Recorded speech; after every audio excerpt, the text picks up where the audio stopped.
Sziasztok! Szeretettel köszöntünk titeket a 7. osztályban. Fáradj be! Hello!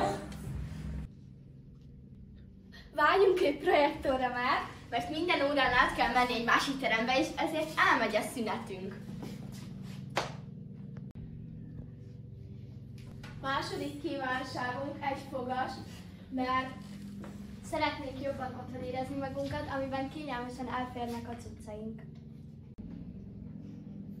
Harmadik kívánságunk, hogy szeretnénk egy normális függönyt, Mert órán nem tudunk figyelni, mert belesüt a nap a szemünkbe. Negyedik kívánságunk egy új szekrény lenne lehet.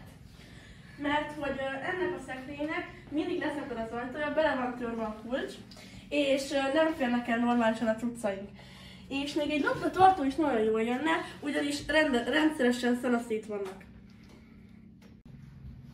Az 5. kérésünk, ez egy kuka lenne, mert nagyon sokszor összedől, és el van törve, és nagyon sokszor mellé hullik a szemét.